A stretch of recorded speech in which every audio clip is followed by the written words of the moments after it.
악인, 의인, 지인, 지혜롭지 못한 미련한 자 이렇게 비유하는 방법으로 이 잠언이 좀 기록이 돼 있습니다. 이번 주에 그 어떤 분이 저에게 이런 질문을 해왔어요.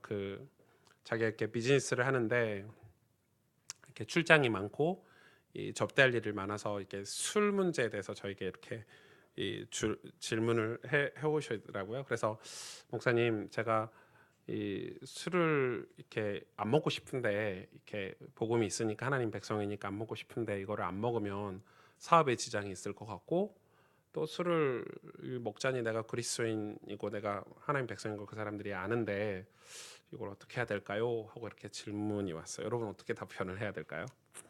제가 물어봤어요. 술을 원래 좀 드실 줄 아시냐고. 그랬더니 술을 먹을 줄 알죠? 그러면은 그럼 드셔야 되는 거 아니냐고 제가 이렇게 말했고, 여러분이 이렇게 반대로 얘기하면 술을 못 먹는 사람이 있어요. 술을 먹었는데 이렇게 막 토할 것 같고 술이 입에 안 맞는 사람 있죠. 그런 사람들이 그 술을 못 먹는 걸 가지고 나는 의로워. 나는 이렇게 나는 술을 안 먹는 사람이 하고 자기를 이렇게 자기가 거룩한 것처럼 하는 게 옳아요? 옳지 않죠. 그게 다 악한 거예요. 그게 악한. 그 사람은 오히려 자기 조직을 위해서 술을 먹는 게 복음일 수도 있어요. 오해하지 마시고 잘못 해석하면 좀 오해가 될 수 있는데, 여러분 맞죠? 이해가 되십니까? 그래서 그 상황에 믿음대로 하면 돼요. 최선을 다해서 믿음대로 하면 돼요. 그 상황에서 믿음대로 하는 게 올바른 행동이에요. 그래서 진짜 좋은 단어의 성경에 하나님이 내 여호와께서 내 중심을 보시느니라. 하나님 우리 중심을 보시죠. 술을 먹었냐 안 먹었냐를 보시는 게 아니고 우리 믿음대로 하는 거예요. 그래서 우리가 그 믿음대로 하려다 보니까 뭐가 필요하죠? 정직이 필요해요. 정직하지 않으면 믿음대로 못해요. 왜? 우리는 늘 포장하고 살거든요. 난 믿음 좋은 사람이야. 과연 술을 그분이 나에게, 제가 그래서 물어봤어요. 나에게 그 질문한 의도가 뭐냐고. 다 답을 알고 있지 않냐고. 뭐죠? 저에게 그분이, 우리 교회 분이 아니니까, 저에게 그분이 뭔가 믿음 있는 거를 나에게 진심으로 저에게 그게 진짜 고민이 돼서 질문하셨냐고. 아니면 오승주 목사라는 사람에게 당신의 의를 믿음이 있다는 걸 드러내려고 전화를 하셨냐고. 친하니까. 얼굴이 빨개지시더라고요. 장로님이신데. 목사님 말을 들어보니까 내가 좀 그런 것 같다고. 충분히 그건 하나님 앞에서 결정하고 판단할 수 있는 건데, 그렇구나. 여러분 우리가 왜 그렇게 못하죠? 포장하고 그런 삶을 살려고, 우리가 종교심이 더 드러나는 삶을 살려고. 여러분 종교와 복음을 구분하셔야 되죠. 여러분 교회를 다니다 보니까 우리가 종교심을 쌓는 걸 믿음을 쌓는 거라고 생각할 때가 있어요. 여러분 믿음과 종교심은 다른 얘기예요. 믿음은 하나님 앞에 하나님하고 살아있는 관계를 맺는 거기 때문에 하나님은 우리의 중심을 보시죠. 그래서 하나님 앞에 우리가 행함을 하는 거예요. 믿기 때문에, 하나님이 살아계신 걸 믿고 나와 함께 하신 걸 믿기 때문에 그런 삶을 살려고 애쓰는 거예요. 하나님 지금 내 삶과 함께 하고 계세요. 여러분에게 악습이라는 게 생기죠. 습관이 생겨요. 처음에는 이거 잠깐만 해야지 했던 것들, 예를 들어서 요즘 게임 같은 거 중독이 되죠. 저는 게임을 안 하거든요. 이렇게 게임 중독이 딱 될 수 있죠. 술도 마찬가지죠. 다 중독이잖아요. 근데 그게 처음부터 그렇게 중독이 됐어요? 아니죠. 작게 매일 하다 보면 중독이 되는 거거든요. 그러면 반대로 좋은 것도, 좋은 습관도 그렇게 반복해서 하다 보면 좋은 습관이 중독이 되는 거거든요. 중독이 나쁜 단어가 아니잖아요. 좋은 걸 중독이 되면 좋은 거니까. 그런데 그걸 어떻게 스탑할 수 있고 어떻게 그걸 갱신하고 개혁할 수 있냐면, 내 자신을 정직하게 하나님이 지금 이거 나와 함께하고 나를 이거 보고 계시지. 그게 안 되면 그걸 거짓 신앙으로, 종교심으로는 그걸 절대 못 바꾸는 거거든요. 그래서 저는 늘 그걸 메모를 하는 거예요. 하나님이 지금 나와 함께 하시는구나. 나를 지금 지켜보고 계시구나. 그럼 내가 어떤 말을 해야 될지, 어떤 행동을 해야 될지. 여러분 임마누엘은 하나님 편에서는 우리와 함께 하시겠다고 약속하셨지만 우리 인간의 편에서는 그거를 위한 삶을 살아야 되는 거잖아요. 그게 무슨 행위입니까? 행위가 아니죠. 그러나 그런 행위가 뒷받침돼야 되는 거죠. 하나님이 나하고 함께 하신다는 삶을 확인하고 그런 삶을 살기 위해서는 의식해야 되고 그걸 깨우쳐야 되고 그걸 우리는 죄인이고 그런 삶을 못 살고 있기 때문에 그런 삶을 하나님이 나와 함께 하신다는 삶을 살아야 되기 때문에 잊지 않기 위해서 우리가 어떤 제도적인 장치가 필요한 거예요. 그걸 성경에서 뭐라고 얘기하고 있죠? 거룩한 삶, 경건 이렇게 얘기하고 있죠. 그게 필요한 거예요. 그런데 그게 종교심으로 발전이 되면 내가 이 정도 종교심을 가지면 하나님이 축복하시겠지? 내가 이 정도 종교심을 가지면 사람들에게 인정받겠지? 우리가 그런 쪽으로 발전을 계속 하다 보니까 뭐가 사라지죠? 실제로 내가 그렇게 사는 믿음이라는 이 하나님이 우리를 기뻐하시는 건 믿음이거든요. 여러분 하나님이 우리를 뭘 보시죠? 우리 믿음을 보시죠. 예수님이 첫 번째 이 땅에 오셔서 그 바리새인들, 유대인들, 서기관들이 종교의 단계를 정해놨죠. 자기는 1번이었어요. 자기들은 종교심으로 1번이었단 말이에요. 종교심으로 1번, 2번, 3번, 4번 단계를 정해놨어요. 자기들은 1번이었던 그 종교심을 예수님은 1번, 2번을 쳐다도 보지 않으셨어요. 왜요? 중심을 보시니까. 믿음을 보시니까. 그런데 예수님이 뭐라고 그랬죠? 내가 다시 올 때도, 다시 예수님 재림하실 때도 내가 뭘 보겠느냐? 믿음을 보겠다 그랬거든요. 그러니까 우리의 믿음인 거예요. 그건 여러분 완전 하나님은 우리의 종교심에 속지 않으세요. 우리의 외향에 속지 않으세요. 우리의 마음, 우리의 중심을 보시는 거예요. 그렇기 때문에 여러분 우리가 지금 신앙에서 가장 중요한 단어 중에 하나가 이 잠언서에 기록하고 있는 단어 중에 하나가 정직을 얘기하고 있어요. 이 정직은 거짓말 안 하는 정직, 우리 인간이 이야기하는 도덕법의 정직이 아니라 영적인 정직을 얘기하고 있는 거예요. 그러니까 이건 사실이어야 돼요. 신앙이 자라고 믿음이 자라기 위해서는 정직이라는 게 세팅이 돼 있어야 돼요. 그러니까 믿음이 왜 안 자라냐면요. 거짓말하기 때문에 하나님 앞에 진실하지 않기 때문에 믿음이 자라질 않는 거예요. 오늘 이 잠언 13장은 그 내용을 아주 상세하게 설명하고 있어요. 아주 상세하게 설명하고 있고 진짜 시간이 없어요. 이걸 한 절 한 절 25절까지 강해를 하면 너무 재밌을 텐데 시간이 없기 때문에 조금 이렇게 다루고만 넘어갈 건데 1번 보세요. 1번이란다. 1절 보세요. 지혜로운 아들은 아비의 훈계를 들으나 이렇게 기록하고 있죠. 거만한 자는 꾸지람을 즐겨 듣지 아니하느니라. 이 훈계라는 단어, 이 히브리어 단어의 뜻은 뭐냐면 이런 말이 있어요. 교훈, 사랑해서 이야기해주는 교훈, 그리고 책망, 그리고 이 친구를 이렇게 바르게 회복시키는. 그러니까 이 훈계는 얘가 미워가지고 채찍질하고 너 나가 이게 아니라 얘를 살리기 위해서 이 내 아들을 옳은 길 가기 위한 훈계예요. 그러니까 훈계가 다르잖아요. 제가 저희 아들을 올바른 길 가기 위해서 때리는 매는 사랑의 매란 말이에요. 지금 당장은 싫지만은 나중에 커서 어른이 되고 철이 들면 그 매가 좋았다 이렇게 얘기할 수 있는 그 훈계를 얘기하는 거예요. 근데 이게 듣기 싫은 거예요. 이 꾸지람이 듣기 싫은 거예요. 왜요? 왜 여러분 훈계가 듣기 싫죠? 왜 법이 싫죠? 여러분 법을 지키는 사람은 법이 싫지 않아요. 법이 지키기 싫으니까. 여러분 율법이 왜 싫죠? 여러분 율법을 굉장히 막 부르르 떨면서 싫어하는 사람들 있죠. 왜 너는 율법적이야 이렇게 얘기하는 사람들 있죠. 왜 율법이 싫죠? 율법을 지키기 싫으니까. 죄를 짓고 싶고 또 그렇게 살고자 하는 마음이 있으니까 율법이 싫은 거예요. 성경은 이게 다 하나님 말씀인데 구약의 율법 우리가 지킬 필요 있어? 그냥 예수님이 오셔서 새로 오셔서 우리 사랑해 주시고 예수님 영접하면 천국 간다는데 그것만 있으면 됐지 우리가 율법대로 꼭 살아야 돼? 왜 그렇죠? 방종한 삶을 살고 있기 때문에 죄악과 동행하고 있기 때문에 그러는 거예요. 그러니까 여러분 왜 훈계를 듣기 싫습니까? 왜 남이 사랑해서 해주는 얘기가 부모의 훈계를 왜 듣기 싫죠? 자녀들이 그거는 뭐 속된 말로 철이 들지 않아서 그런 것도 있겠지만은 내가 그런 삶을 살려고 하지 않기 때문에 깨닫지 못해서 그렇죠. 부모가 얘기해 주는 게 얼마나 좋은 말인지 부모가 얘기해 주는 게 내게 해주는 훈계가 얼마나 내게 유익한지를 모르기 때문에 그거에 대해서 반감이 생기는 거예요.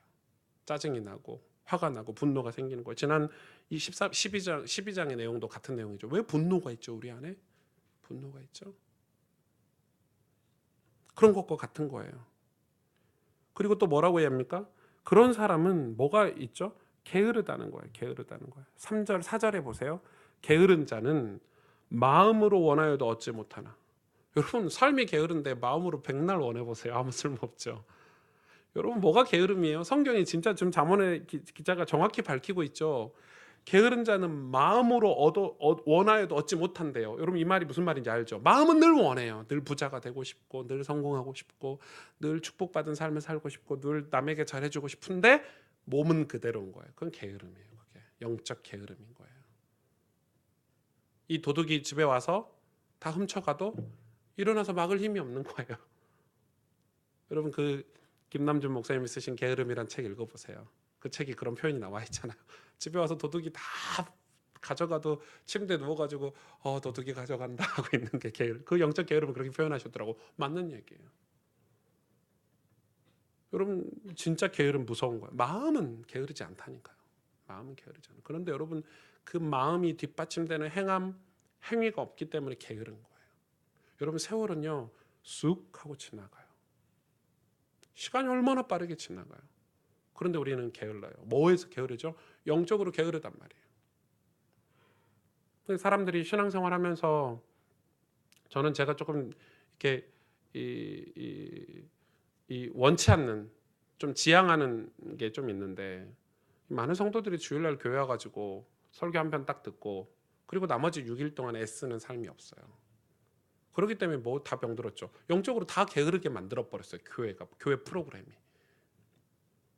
그래서 여기서 대표를 간증해주고 여기서 보여주고 물론 그런 게 도전이 돼서 그런 삶을 살게 만들려고 해주는 거겠지만은 실제로 많은 성도들이 너무너무 영적으로 게을러요. 여러분 성경 한번 펼치지 않고 일주일 사는 성도들이 대다수예요. 우리 통계에 보니까 80%가 넘는데죠. 일주일에 성경 한번 펼치지 않는 사람이. 주일날 겨우 성경 들고 와서 펼치는 게 전부래요. 그러니까 그 게으름이 여러분 하나님이 우리를 영적으로 성장시키고 성숙시키려고 해도 그 게으른 것. 마음은 원해요.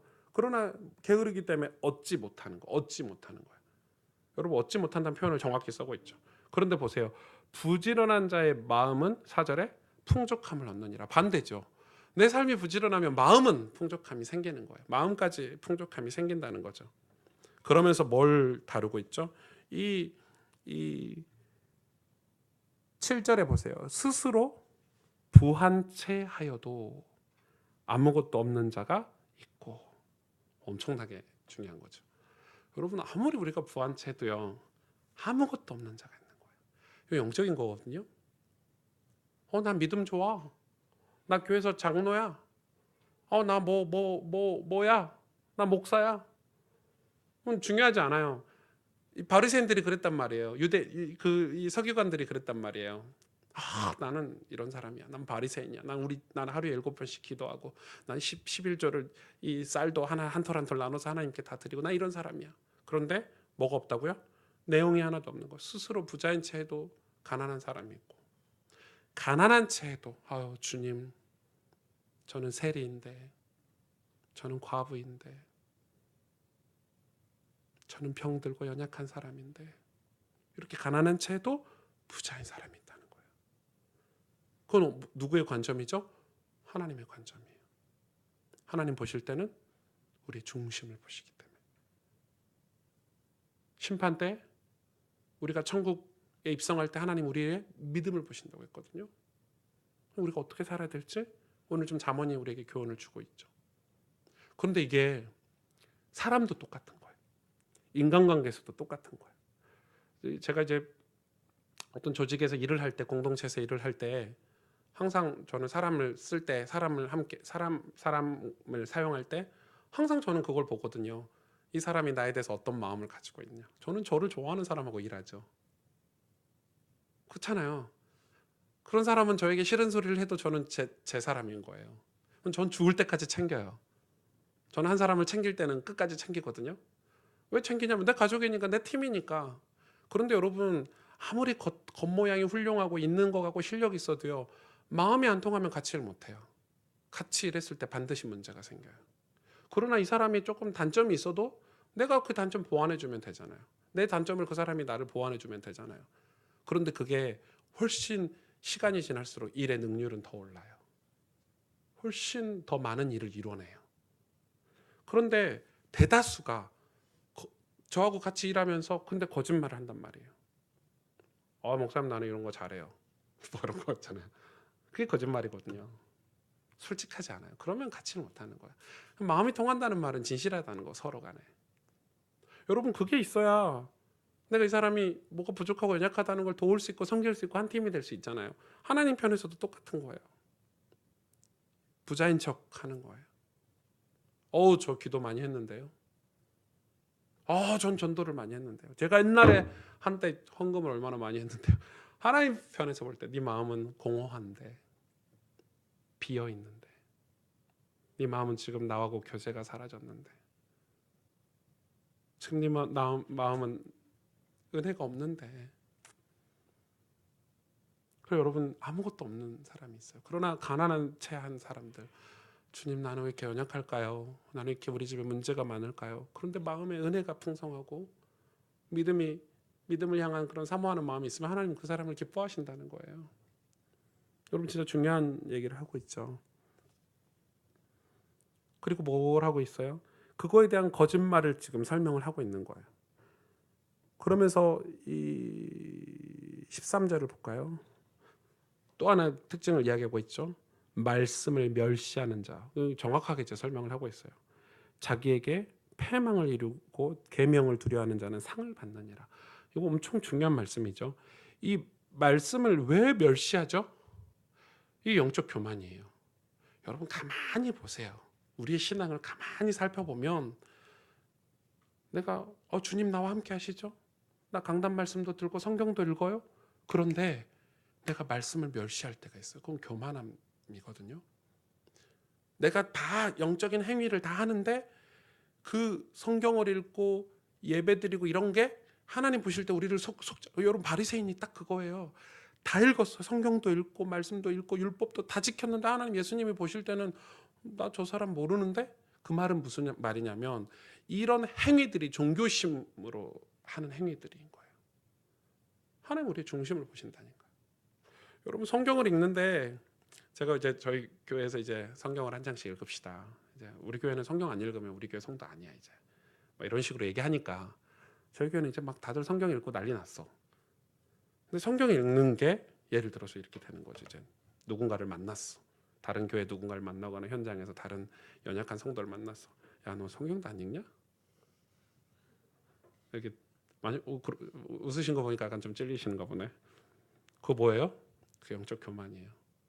여러분, 성경을 그러려고 읽어요? 남 깔라고 읽어요?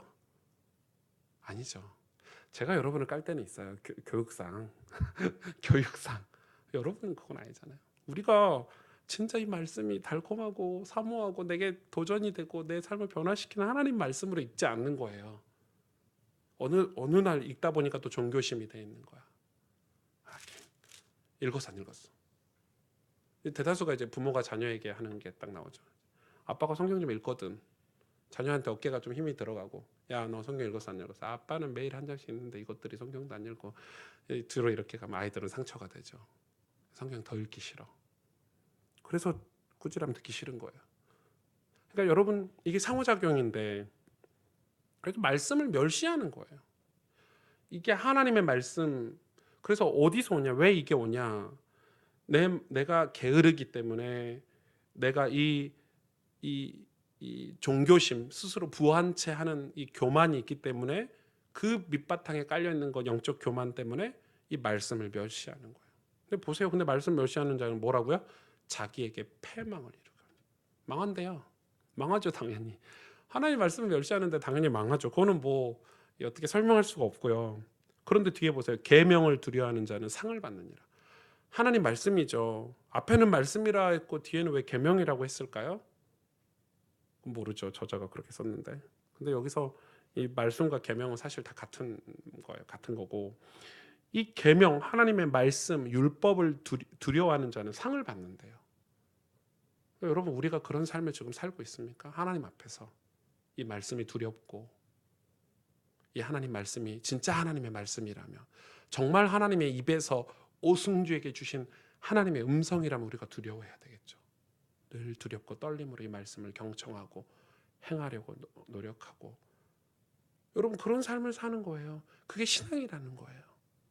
그런데 우리는 그런 내용은 없고 그런 믿음의 내용은 없고 종교심으로 이런 행위들을 하기 시작하면 그래서 거짓말이 늘어나고 게으르고 영적으로 남들 볼 때는 주일날 볼 때는 난 전도사니까 목사니까 근데 내 삶에서는 하나님하고 전혀 영적인 교제나 어떤 영적인 사건들이 이 믿음의 사건들이 없는 삶을 계속 살다 보면 나중에는 옛날 얘기만 계속 하는 거야. 내가 옛날에는 말이야 이러면서 내가 한때는 하나님 앞에 얼마나 뜨거웠는데 이런 얘기하는 거예요.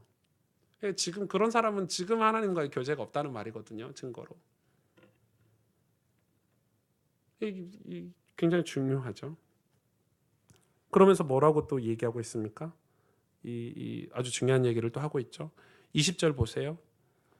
지혜로운 자와 동행하면 지혜를 얻고 미련한 자와 사귀면 해를 받느니라. 이제 하나님이 여기서 이 선한 지혜에 대해서 얘기를 하고 있어요. 선한 지혜에 대해서 15절에 보니까 선한 지혜는 은혜를 베푸나 사악한 자의 길은 험하니라. 선한 지혜. 이 지혜가 뭐예요? 이 하나님 말씀에서 지혜가 나온단 말이에요. 하나님에게서 지혜가.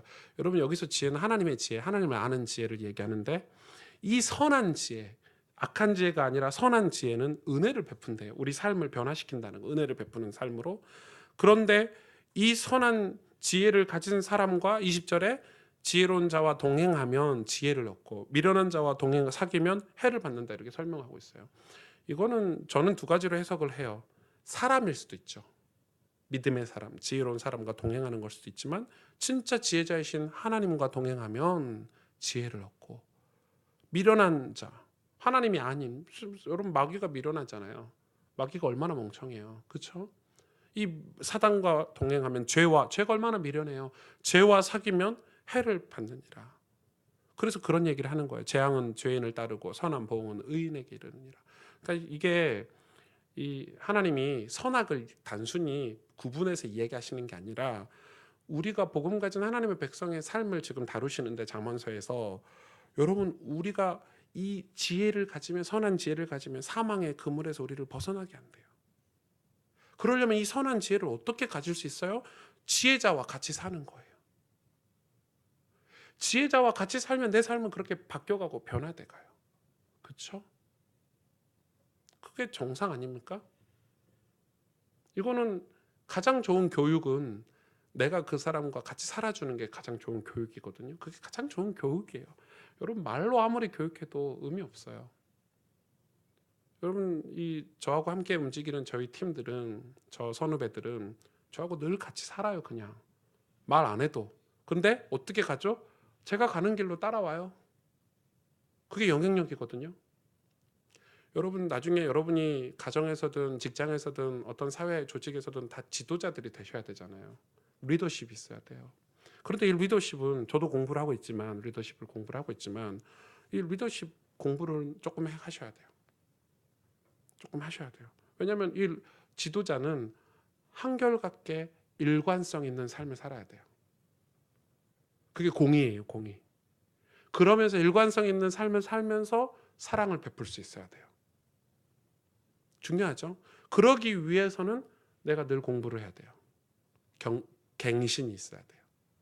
왜? 일관성 있는 삶을 사는 게 세상에서 가장 어렵거든요. 예를 들어서 저는 옛날에 그 교회에서나 뭐 이렇게 일을 할 때 화가 좀 많았어요. 왜 화가 많죠? 교만하니까. 지혜자와 함께 안 있으니까. 제 믿음이 성숙하지 못할 때는 왜냐하면 내가 원하는 대로 일이 안 되면 화가 나더라고요.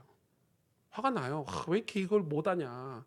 지금 이 중요한 일을 처리를 해야 되는데 왜 이것밖에 못하냐고 화를 자주 냈어요. 왜요? 왜 화가 나죠? 사람한테 잘 보이려고 이 일을 하기 때문에 그 잘 보이는 게 깨지면 화가 나는 거예요.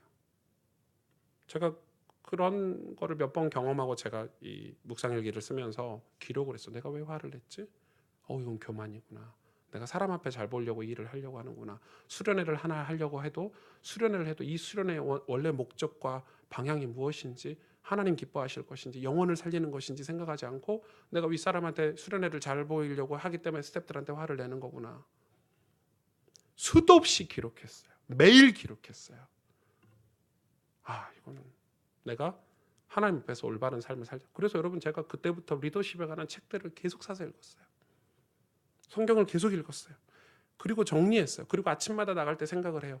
나는 오늘 스태프들에게 어떤 말을 해야 될까? 나는 어떤 태도를 취해야 될까? 나는 우리 팀원에게 어떤 마음을 전달해야 될까? 그리고 보니까 시야가 달라져요. 아, 이 친구들이 중요하구나.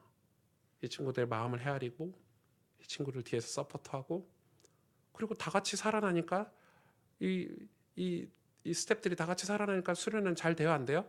자동으로 잘 되죠. 이 스태프들이 다 수련회를 사랑하고 하나님 앞에서 일을 하니까 당연히 수련회가 살아나죠. 수련회가 살아나니까 당연히 칭찬을 받고 당연히 모두가 다 살게 되죠. 근데 예전에는 그런 영적 교만함 때문에 사람들한테 잘 보이려는 거짓하기 때문에 내 안에 그런 내용들이 하나도 없었던 거예요. 여러분, 그래서 우리는 이런 내용을 가지고 있어야 돼요. 그걸 지혜예요. 근데 이 지혜를 어디서 얻습니까? 지혜자와 동행하래요, 여러분. 여러분, 지혜자하고 동행하고 계십니까? 보혜사 성령이 우리하고 함께 하시겠다고 약속하셨죠? 보혜사 성령 우리에게 보내주시겠다고 약속하셨죠? 보혜사, 보호하고 은혜를 주시며 우리를 가르치시는 하나님을 우리에게 보내주시겠다고 했는데 우리는 성령 하나님이 우리와 함께 하시는 삶을 살지 않고 있죠. 왜요? 영적으로 교만하니까. 성령이 필요가 없는 거예요. 꾸지람을 듣기 싫거든요. 게으르거든요. 스스로 부한치하고 있거든요. 교만하거든요. 그러니까 성령이 필요가 없는 거예요. 여러분, 성령을 의지하고 계십니까? 아침마다 성령의 도우심을 구하고 회사에서 일할 때마다 인간관계 만날 때마다 성령을 도움을 구하고 계십니까? 지혜자와 함께 하지 않죠. 사람 관계도 똑같아요. 사람도 성공하려면 성공하는 사람과 같이 어울려야 돼요. 맞죠? 내 삶이 좀 변화되려면 변화된 사람하고 같이 어울려야 돼요. 여러분, 누구하고 어울리고 계십니까 지금? 교회 와서 이 새신자들이 교회 오면 하나님이 선택하셨냐 안 선택하셨냐 그걸로 볼 수 있어요. 저 새신자가 희한하게 믿음 없는 사람들하고 어울려요. 나중에는 교회를 같이 떠나. 어쩔 수 없죠, 그거는 뭐.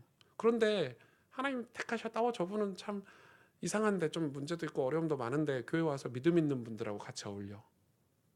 교회를 사랑하고 하나님을 사랑하는 분들하고 자꾸 같이 어울려. 그러면 그 사람이 있잖아요. 나중에 똑같이 돼요. 그렇게. 지혜자하고 함께하면 지혜를 얻어요.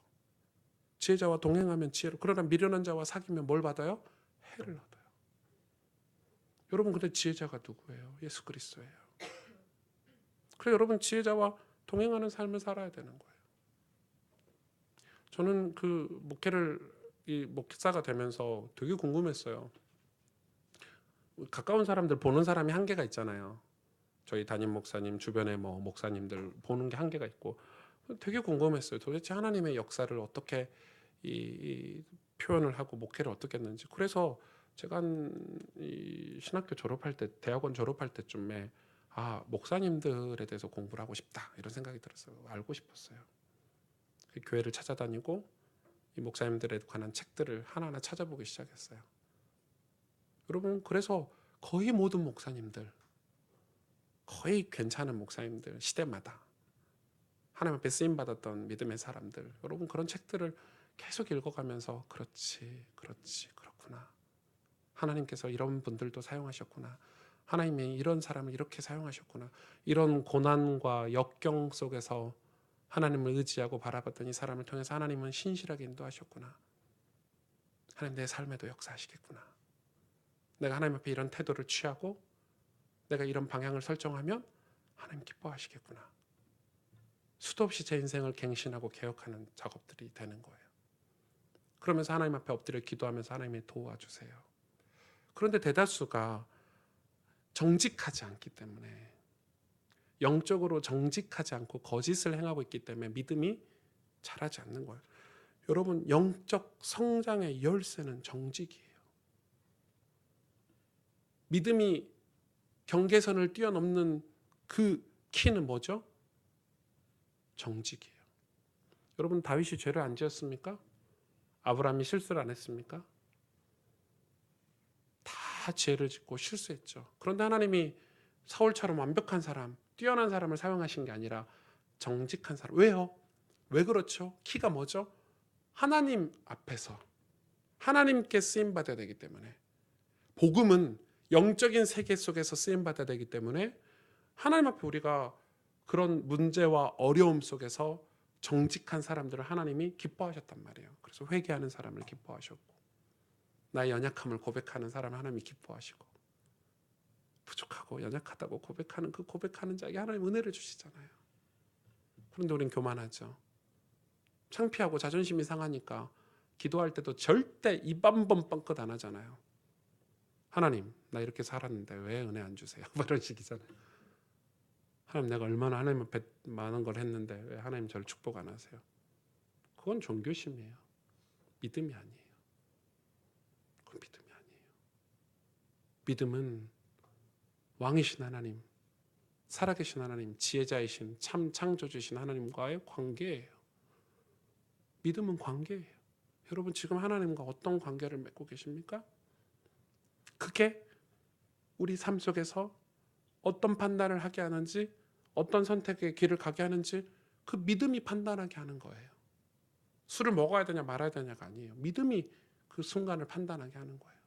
그래서 그 안에서 믿음 가지고 하나님 내 중심을 보시기 때문에 행하면 되는 거예요. 맞죠? 종교심이 아니에요. 종교심이 그걸 알면 그 사람들도 불신자들도 불신 그 사람들도 우리를 보고 이해돼요. 이 사람이 회사를 위해서 나를 위해서 이 사람이 정말 하나님을 위해서 이런 행동들을 하는구나라고 나중에는 다 드러나게 돼 있어요. 믿음은 다 드러나요. 반드시 드러나요. 왜? 정직하게 행하기 때문에 반드시 드러나요. 그런데 거짓을 하다 보면 사단이 거기에 끼죠. 반드시 죄가 거기에 끼어 있어요. 거짓에는 반드시 사단이 끼어 있어요. 이건 여러분, 목사님 그러면은 기생 라합이 거짓말했는데 그 이야기가 아니잖아요. 그 거짓을 얘기하는 게 아니에요. 그 거짓말 했냐 안 했냐 뭐 이런 얘기를 하는 거 아니에요. 지금 이 영적 거짓을 얘기하는 거예요. 이 영적 거짓을 여러분 이해를 하셔야 돼요. 이 영적 게으름을 이해를 하셔야 돼요. 거기는 반드시 죄가 껴 있고 사탄이 껴 있어요. 그렇겠죠? 거짓의 아비가 사탄이니까. 거짓의 아비가 사탄이잖아요. 무슨 거짓말을 하게 했죠? 나도 하나님처럼 될 거야. 나 하나님 필요 없어. 우리가 이렇게 축복을 받고 이렇게 노력했는데 이런 응답을 받았는데 지금 세상이 지금 이렇게 소돔과 고모라처럼 잘 먹고 잘 살고 있는데 이런 거짓을 자꾸 우리에게 준단 말이죠. 여러분 복음은 우리를 정직하게 만들어요. 여러분 복음을 깨달았다는 것은 예수 그리스도를 통해서 복음을 깨달았다는 것은 우리를 정직하게 만들어요. 예수님이잖아요, 복음은.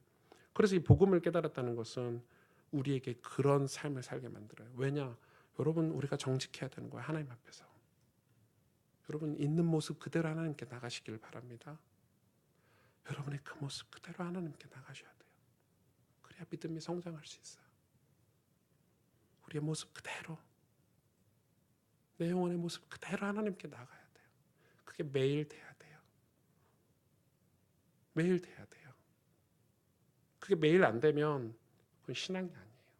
옛날에 좀 했는데가 아니에요. 매일 그 모습 그대로 하나님께 나가야 늘 그 관계를 유지할 수 있는 거예요. 우린 자꾸 착각해요. 특히 목사님들이 그러거든요. 신학교에서 막 공부하고 막 뜨겁게 사역하고 이럴 때 공부 다 했다고 생각하고 졸업하고 목사 안수 받고부터는 공부를 안 해요. 목사님들이 주로. 진짜 어리석죠. 공부할 게 얼마나 많은데. 공부를 안 하니까 다 어떻게 되죠? 까먹어요. 인간은 까먹거든요. 잊어버려요. 잊어버리면 어떻게 되죠? 도태가 돼요. 여러분 언어도 그렇잖아요. 언어도 안 쓰면 도태가 돼요. 의사도 공부 안 하면 도태가 돼요. 매일 새로운 기술들이 나오고 매일 새로운 어떤 이 것들이 나오는데 신학들이 나오는데 공부를 안 하면 목사님들 도태돼요. 신앙도 똑같아요. 매일 하나님 앞에 정직하지 않으면 신앙도 도태가 되는 거예요. 근데 우리는 정직하지 않아요. 어제 했던 사역이 오늘 나에게 교만이 돼버린다니까요. 그래서 오늘 이야기하는 거예요. 우리가 훈계를 들을 수 있냐 없냐, 꾸지람을 즐겨 들을 수 있냐 없냐. 여러분 하나님이 우리를 훈계하고 꾸지람 주시는 게 축복이 아니에요. 축복이잖아요. 축복이잖아요. 말씀을 읽을 때마다 이 말씀이 나에게 교훈이 되고 나를 깨우쳐 주시고 내 연약함을 발견하게 해주시고 내가 잘못 살았구나 하고 나를 바른 길로 인도해 주시는 건 축복이잖아요. 말씀을 멸시하는 자에게는 패망을 이루고 계명을 두려워하는 자에게는 상을 받느니라. 하나님 말씀이, 지혜의 말씀이, 그 말씀이 우리를 교훈하고 훈계하고 채찍질하는 건 축복이잖아요. 그래서 우리가 날마다 하나님 앞에 옳은 길을 갈 수 있다는 건 복이잖아요. 그래서 여러분 지금 이 잠언 13장에 이 정직에 대해서 얘기를 하고 있는 거예요. 여러분 우리가 복음은 우리를 정직하게 하는데 그 정직이 우리를 하나님 앞에 살게 하는 거예요. 같이 기도하십시다.